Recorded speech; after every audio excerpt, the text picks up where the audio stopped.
Nous allons lire de l'épître de Jean, la deuxième, épître de Jean, deuxième, verset 1. De la part de l'Ancien, à la dame choisie par Dieu et à ses enfants que j'aime en toute vérité. Ce n'est pas moi seul qui vous aime, mais aussi tous ceux qui connaissent la vérité.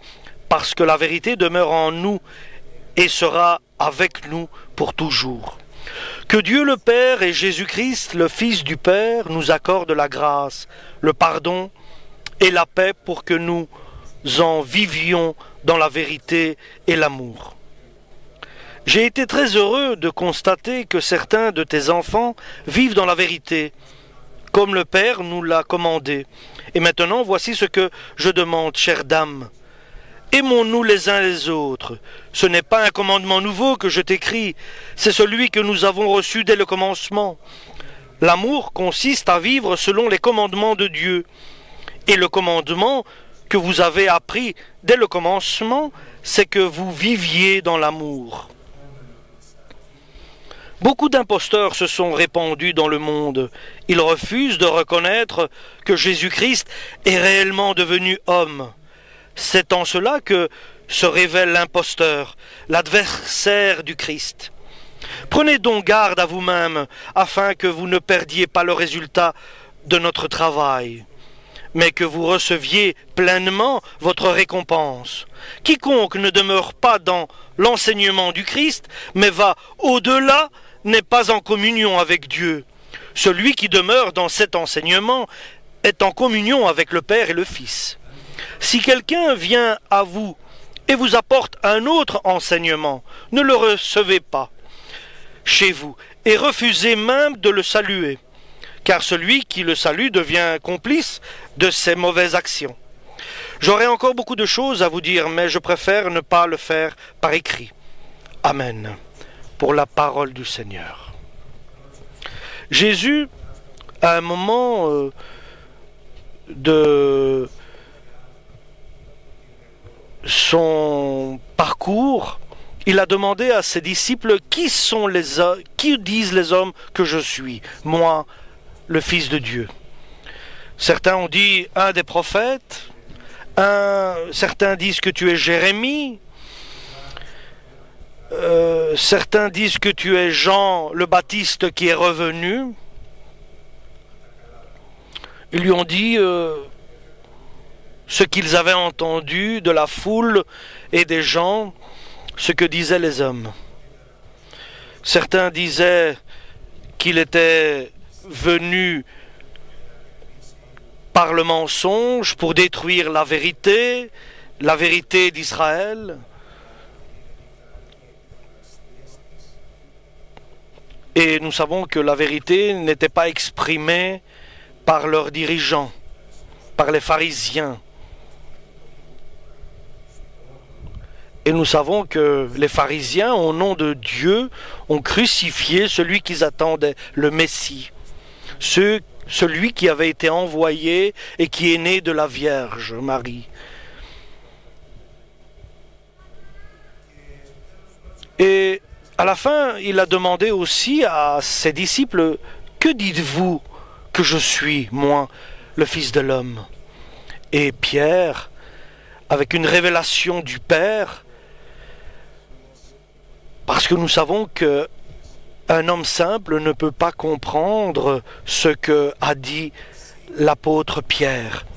Et il voit Jésus, une personne qui avait plus ou moins 30 ans, et qui tournait en parcourant Israël et qui amenait la nouvelle alliance. Et il a vu la force de Dieu en lui. Il était le Messie. Et il ressuscitait les morts. Et Pierre a dit, tu es le Christ, le Messie, celui qui a été oint, celui qui a reçu de Dieu l'approbation. Tu es l'élu, tu es le Messie.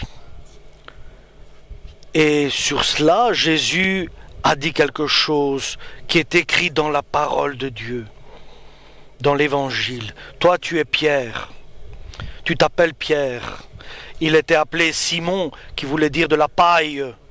Mais maintenant, je t'appelle Pierre. Et de paille, tu es devenu roc. Pierre le roc. Et sur ce que tu as annoncé, témoigné, sur ce que tu as dit, je vais édifier mon Église. Et les portes de l'enfer ne pourront pas avoir le dessus. Mon Église sera la maison de Dieu. Et mon Église sera la colonne de la vérité.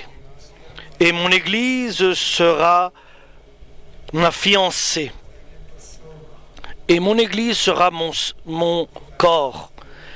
Et la tête, ce sera moi. Et mon Église aura la force, pas terrestre,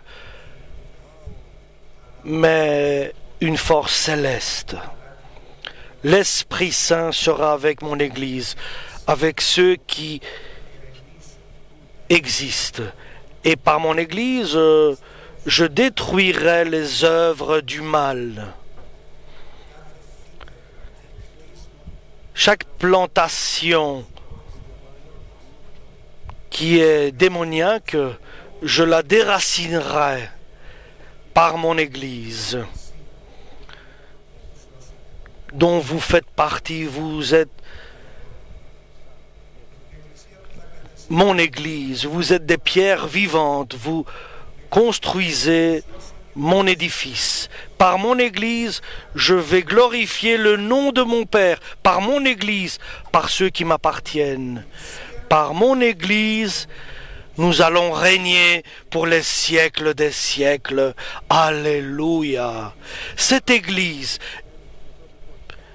universelle, cette Église qui existe, dont nous faisons partie tous,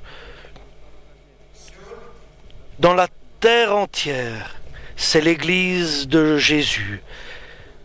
Nous sommes des pierres vivantes et nous formons l'édifice de l'Église de Dieu. Et Dieu changera, métamorphosera tout par son Église. Il suffit d'avoir une petite Église qui est à la foi. Nous savons que l'Église de Jésus est composée de plusieurs petites églises qui forment tous le temple de Dieu. Aux yeux de Dieu, nous sommes une petite église ici, à Athènes. Et par Jésus-Christ, nous sommes unis à toutes les églises dans le monde qui ont le Père commun. Et notre église peut déraciner, chasser le diable, chasser l'esprit démoniaque. Et Dieu l'a fait avec Moïse. Il était le prophète de Dieu, choisi, élu de Dieu, avec un peuple, et qui n'était pas le meilleur des peuples. Ils étaient moins que les autres peuples, ils étaient durs, ils avaient un cœur très dur, mais avec un peuple et une personne, Moïse, Dieu a établi son royaume sur la terre par le peuple d'Israël. Le trône de David, là où va s'asseoir Jésus-Christ, et il sera le maître dans le ciel éternellement avec son Église. Donc dans cette Église-là, l'apôtre Jean envoie cette lettre. Et Jésus nous la transmet par ce biais-là à nous, par l'Évangile, pour que nous puissions la lire et prendre le message. Le message qui devait passer est aujourd'hui à nous. Cette église qui existait à cette époque-là, une église locale, par laquelle Dieu et Jésus-Christ ont donné leur force. la force, le Saint-Esprit. Et cette Église est une dame choisie. Alléluia. Une dame, il l'appelle comme cela. Cette Église, il l'appelle la dame, car il a choisi lui-même. Car nous savons que chacun qui nous sommes ici n'a pas été de lui-même venu ici. Il a été invité, il a été appelé par Dieu. Chacun de nous n'est pas venu seul, mais Dieu l'a invité. Et le moment important, c'est comment doit être cette Église de Dieu. Beaucoup sont passés par le peuple d'Israël, mais un était Josué qui a fait conformément à la parole de Dieu, qui a accompli la parole de Dieu. Il y avait une personne qui a métamorphosé un peuple et l'a établi victorieux et a bénéficié toutes les promesses de Dieu. Quelle est cette Église, chers frères et sœurs? Et la première caractéristique est pas ce que nous voyons, mais comment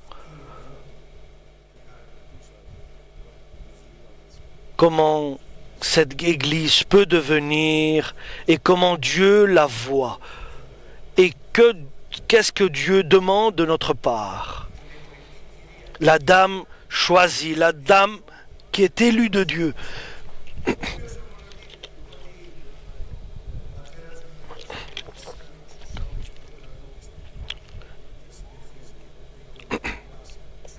Et Jésus donne à son Église le pouvoir de marcher sur des scorpions et des serpents et sur toute la puissance de l'ennemi du diable. Quelle est cette Église qui a le pouvoir de marcher sur les forces du mal?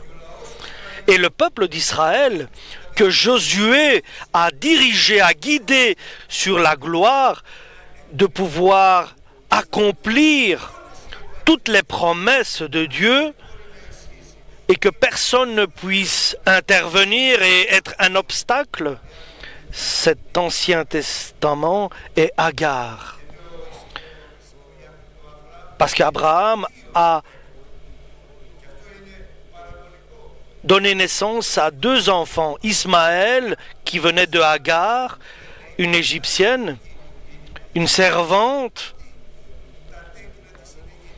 et leurs enfants sont nés pour être en servitude, et l'autre femme qui était stérile, Sarah, qui a donné naissance à Isaac, mais de la promesse de Dieu venait cela, et la parole de Dieu écrit: sois dans la joie, toi qui es stérile, et crie de joie, parce qu'à la fin, les enfants du désert seront plus grands que ceux qui ont le mari, que celle qui a le mari, pardon. Et le Nouveau Testament, la deuxième alliance, l'Église de Jésus,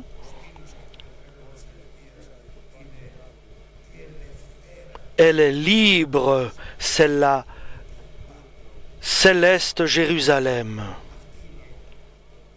C'est l'Église locale, c'est la dame choisie, élue, notre mère, de nous tous. Respecte ton père et ta mère pour que tu puisses avoir dans ta vie une longévité de bien-être. Et soyons prudents pour l'Église de Dieu. Où sont nos frères? Ce n'est pas les murs qui fait l'Église, mais les frères et les sœurs, pour que cela nous soit bon. Et nous devons les aimer. Nous devons aimer notre prochain, notre frère. Pour cette Église, Dieu la regarde, pas comme dans l'Ancien Testament. ou dans le mont Sina, où Dieu est descendu avec du feu.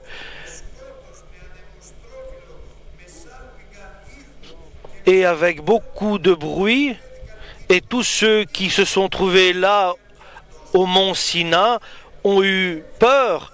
Et Moïse a dit, je suis terrifié devant la présence de Dieu. Nous sommes arrivés, nous sommes la dame élue, nous sommes l'église de Jésus. Nous sommes le mont Sion, pas le mont Sina, mais le mont Sion. Nous sommes la montagne Sion. Éternelle, céleste, nous sommes l'église de Jésus, une ville de la vie de Dieu vivante. Une ville vivante, et nous sommes à lui, nous lui appartenons, nous composons son Église. Jérusalem qui est libre, qui donne naissance à ses enfants pour être libres par Jésus-Christ notre Seigneur, car nous sommes des enfants de la Jérusalem céleste.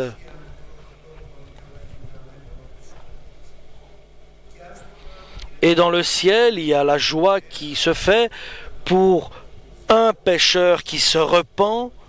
Pour nous tous qui sommes ici aujourd'hui, c'est la fête dans le ciel. Car nous sommes venus ici, car nous vénérons le Père, le Fils, le Saint-Esprit. Tout le ciel est dans la joie. C'est la fête dans le ciel pour la dame élue de Jésus qui est l'Église éternelle. Et un Dieu juge de tous. Un Dieu qui juge tous. Et devant Dieu, tous nous sommes pécheurs et sans valeur. Nous sommes normalement pour aller à l'enfer, car nous avons tous péché, car nous sommes responsables de beaucoup de péchés. Il n'y a pas un seul qui peut se vanter d'être sans péché. Mais en même temps, Dieu a pris soin. Il y a le Nouveau Testament, il y a le Messie, il y a Jésus-Christ qui a payé pour nous. Son sang nous purifie de tout péché. Il est le rédempteur de nos péchés.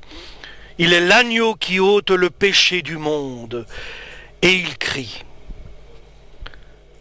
moi, Jésus-Christ, j'ai versé mon sang pour tes enfants, Père. Ça, c'est l'Église de Jésus-Christ. L'Église de Jésus. Nous appartenons à Dieu le Père Tout-Puissant. Jésus-Christ, il est la révélation du Père sur la terre. Et nous sommes sans importance, mais nous sommes la gloire de Dieu. Nous sommes l'Église de Jésus. Nous sommes le résultat de sa douleur. Alléluia. Nous sommes le fruit de sa douleur, de sa persécution, de sa crucifixion. Alléluia. De sa passion. Ne regarde pas ta faiblesse. Regarde aujourd'hui notre personne et notre frère avec un regard de la parole de Dieu, avec un regard d'amour. En regardant ton frère, tu vois la gloire de Dieu, car Dieu l'a appelé pour devenir éternel avec Dieu. Alléluia! Nous sommes l'un à l'autre le miroir. Nous sommes tous des pécheurs, et en regardant mon frère, je vois ma personne qui a été sauvée. Donc, alléluia, Dieu est mort, Jésus est mort, pardon, sur la croix pour nos offenses, nos péchés. Il a pris sur lui toutes nos infractions. Soyons reconnaissants vis-à-vis de Jésus. Alléluia. Pour cette dame que nous révèle Jean, l'apôtre, il nous aime. Il aime l'Église. Alléluia.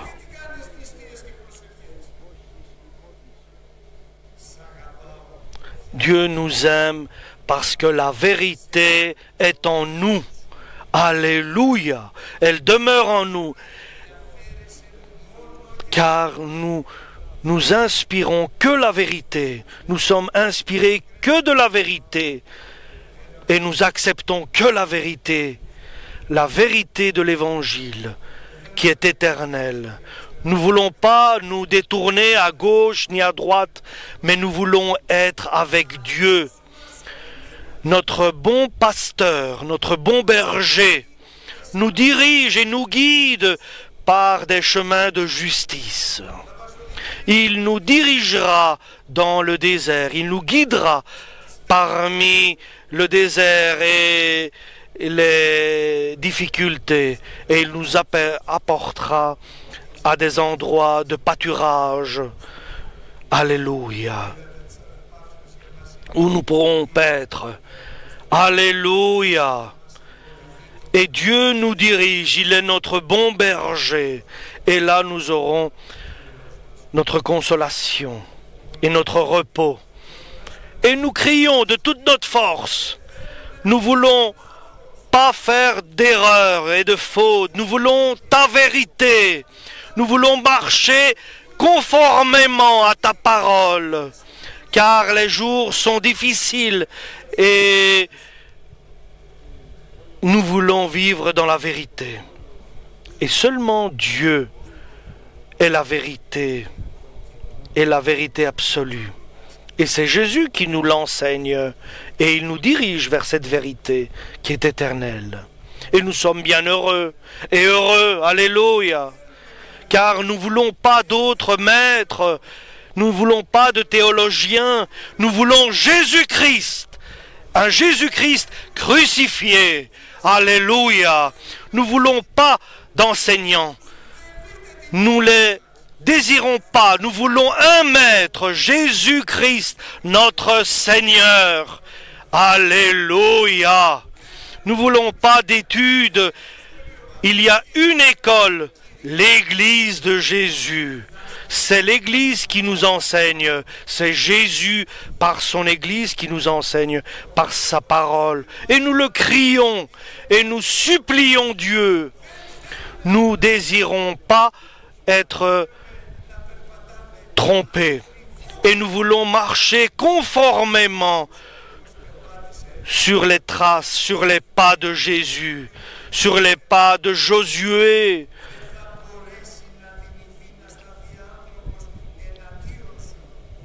Et comme Dieu a dit à Josué, dans l'Ancien Testament, personne ne pourra aller contre toi. Lorsque toi tu es prudent à accomplir exactement et conformément à ma parole, je serai avec toi.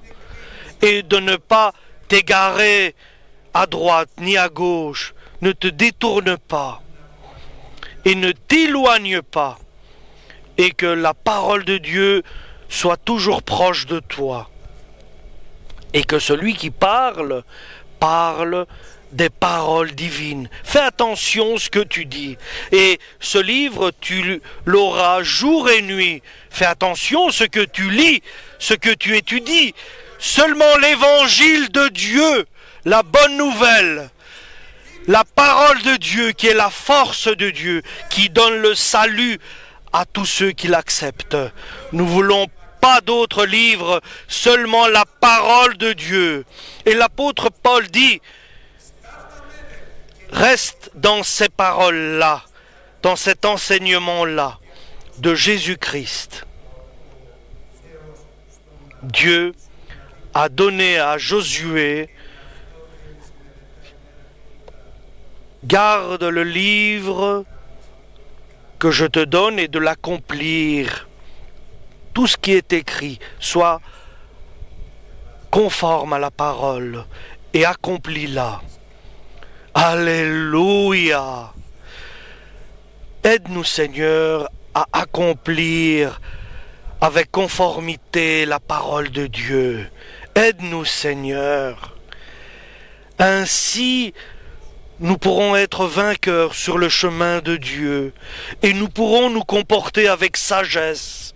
Alléluia. Ça, c'est la dame élue de Dieu, l'Église de Dieu. Alléluia. Et les fautes que nous faisons, Dieu les pardonne lorsque nous nous repentons. Ô Seigneur, sois avec nous et pardonne-nous. Alléluia.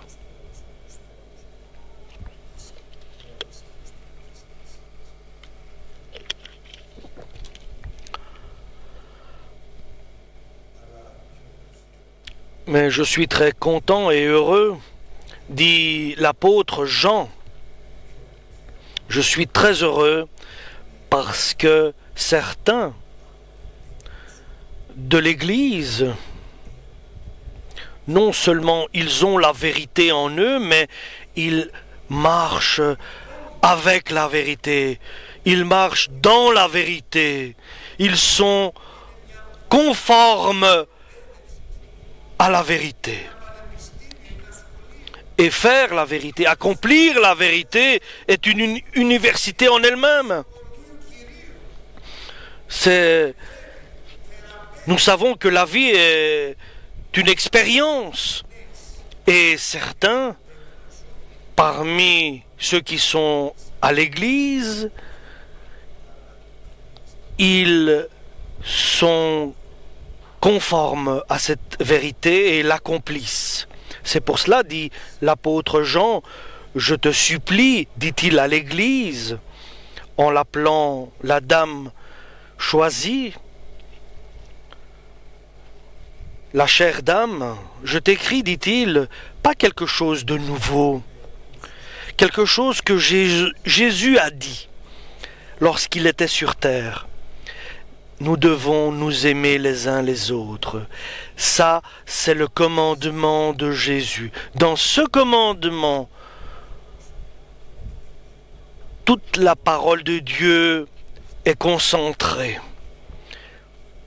Toute la parole de Dieu est concentrée dans ce verset. Aimons-nous les uns les autres, mais pas comme nous le voulons nous, ou pas comme nous le pensons nous-mêmes, mais comme Jésus nous a aimés d'un amour éternel. Il nous a aimés comme nous étions sans valeur dans le péché, nous étions misérables. Et ainsi nous devons aimer les autres comme ils sont,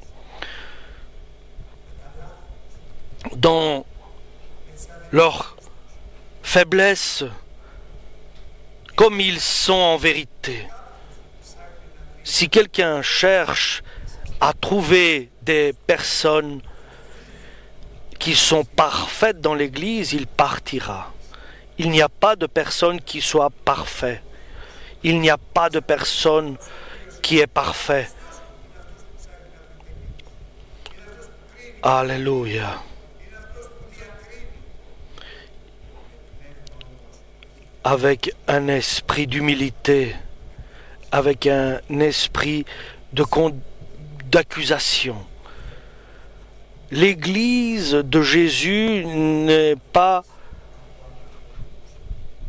elle n'est pas faite de personnes qui sont parfaites, n'est pas composée de personnes parfaites, car nous sommes tous dans la faiblesse, nous sommes tous en manque de force. Nous avons besoin quotidiennement du sang de Jésus pour nous pardonner quotidiennement. Ça, c'est l'Église de Jésus. C'est une Église comme ça, nous sommes faibles. Nous avons besoin du sang de Jésus quotidiennement. Nous ne sommes pas parfaits. Nous avons des faiblesses. Nous tombons, nous revenons, nous demandons le sang de Jésus, nous nous repentons, car nous reconnaissons nos fautes, nos transgressions. Ça, c'est l'Église de Jésus-Christ, mais qui reste ferme dans la foi. Et Jean, l'apôtre, explique ici dans la lettre numéro 2. Ça, c'est l'amour, c'est de marcher selon les commandements de Dieu. Ça, c'est l'amour pour aimer les autres, c'est de marcher selon ses commandements, c'est d'aider, c'est avoir de la compassion l'un pour l'autre, c'est de se donner à l'un à l'autre des souhaits, de réconfort, d'encouragement, et de prendre soin l'un à l'autre. Et la caractéristique qu'il y a dans l'amour, qui est principale, c'est la foi. Et la foi agit par l'amour. Cette foi est révélée par l'amour que nous avons pour les autres et pour l'un pour l'autre et la compassion pour son prochain. Comme Jésus-Christ, identiquement à Jésus, comme Jésus, il nous a aimés pendant que nous étions encore dans le péché. Il nous a appelés, il a fait tout pour nous sauver. Il a pris la bassine et il a mis les pieds des disciples et il les a lavés. Il a lavé les pieds de ses disciples. C'est chacun qui doit laver les pieds de l'autre, pardonner son prochain. Il doit purifier son prochain. Nous devons pardonner, laver les pieds de notre prochain, qui sont les pieds qui se salissent, comme a dit Jésus. Le reste du corps est pur, mais les pieds se salissent par la marche. C'est par les pieds que nous devons laver les pieds des autres, purifier, pardonner les péchés des autres. Et c'est l'amour parfait. C'est un amour de Jésus qui est parfait, il est allé jusqu'à la mort, jusqu'à la crucifixion. Alléluia! Ça, c'est l'amour. Il s'est donné, il s'est sacrifié. Alors, nous ressemblons, comme une église locale, nous avons un esprit pas timide et hésitant, mais un esprit fort et combattant et fervent et avec beaucoup d'ardeur pour faire le bien. Et cet amour-là va nous protéger des pièges du diable. Et le diable essaye de nous détourner, du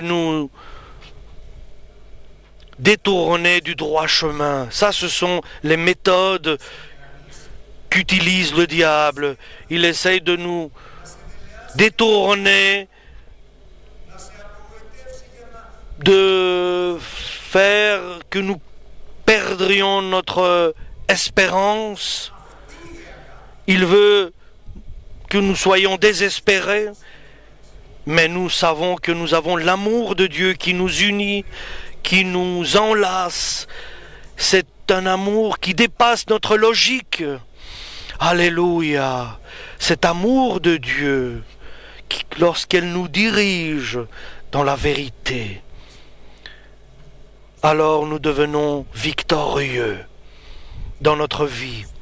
Et si quelque chose Jésus désire de notre part, c'est que l'Église élue, la chère Église, qu'elle soit toujours victorieuse. Et c'est cela que nous voulons aussi. Nous voulons trouver grâce aux yeux de Dieu, qu'il nous pardonne et qu'il prenne soin de nous.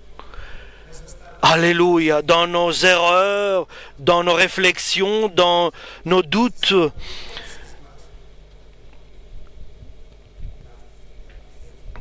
d'être vainqueur dans tout cela. Lorsque l'amour de Dieu inonde notre cœur, selon que Dieu verse par Jésus, par le Saint-Esprit, cet amour en nous.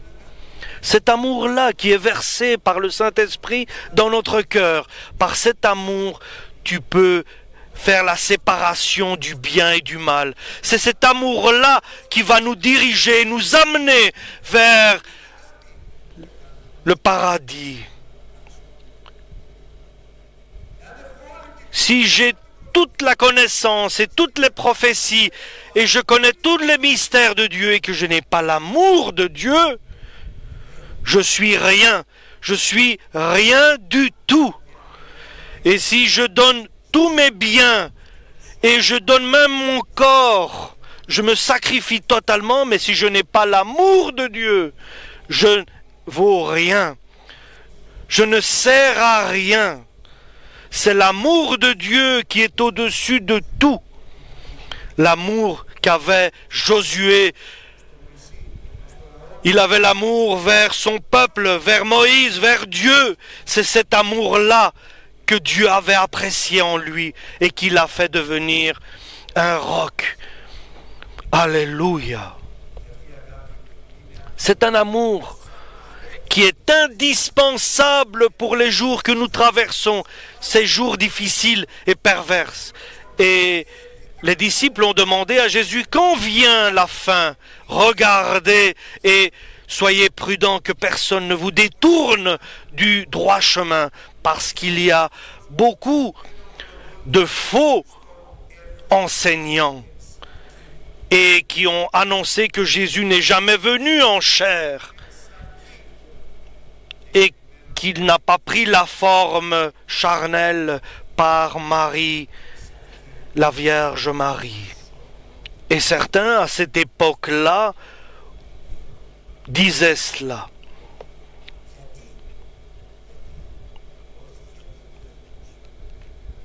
Alléluia. Jésus est celui qui a été envoyé par le Père sur la terre. Il a pris la forme humaine pour nous apporter la parole de Dieu. Et Jésus nous demande, et aujourd'hui c'est le message, qui ira devant nous? Ça c'est le message. Qui ira parmi nous devant? A demandé le Père. Les anges ont regardé, tous ceux qui demeurent dans le ciel se sont regardés. Jésus a dit, moi, je vais accomplir ta volonté. Jésus s'est proposé lui-même à venir sur la terre, faire la volonté du Père et mourir sur la croix. Il savait ce qu'il allait traverser, les douleurs, les coups qu'il a reçus, et il n'a pas changé d'avis. Il est resté ferme dans sa décision. Et le troisième jour, il est ressuscité. Et grâce à cela, nous sommes aussi ressuscités avec lui. Il nous a arrachés de la mort. Alléluia. Nous attendons l'enlèvement de l'Église. Nous attendons l'enlèvement de l'Église. Alléluia. Jusqu'au jour où viendra cet instant, nous savons attendre en ayant la forme d'un serviteur. Comme Jésus. Jésus était un serviteur, il est venu sur la terre Il s'est retrouvé en chair et après il s'est rabaissé. Comment? Le grand secret, il est devenu obéissant à la parole du Père jusqu'à la mort. C'est pour cela. Pas parce qu'il était Dieu, il était la parole de Dieu éternellement. Il était le Tout-Puissant, mais il s'est rabaissé. Il est devenu obéissant à Dieu le Père à tout point, et il a été appelé Seigneur.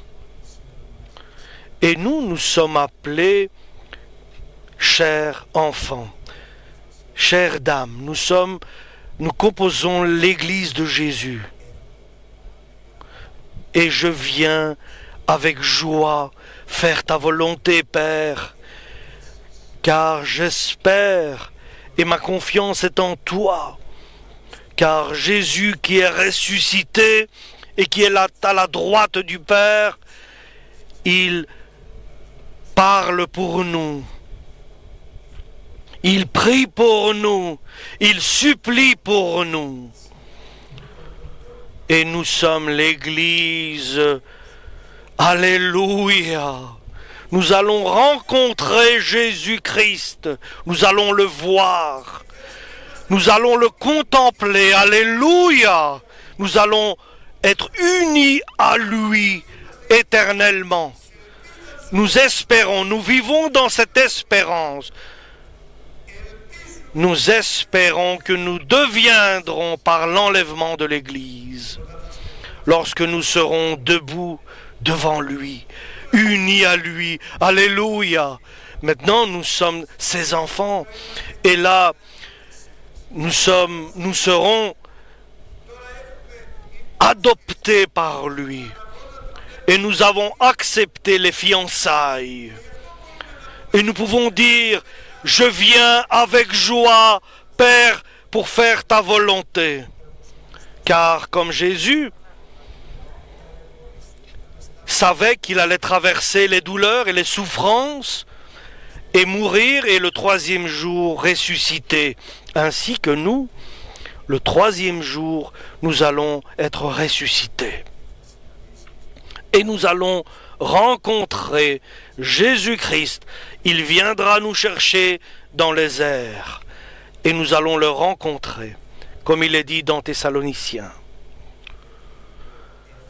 Car est venu le temps.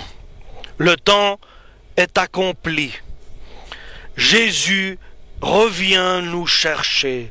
C'est pour cela, sois prudent. Sois prudent de ne pas être influencé par le diable. Il veut nous dissoudre, il veut nous briser. Et comment va-t-il réussir? Par le mensonge. Il veut nous accuser. Il veut nous accuser, alléluia. Et nous devons être prudents. Alléluia. Et il viendra nous chercher.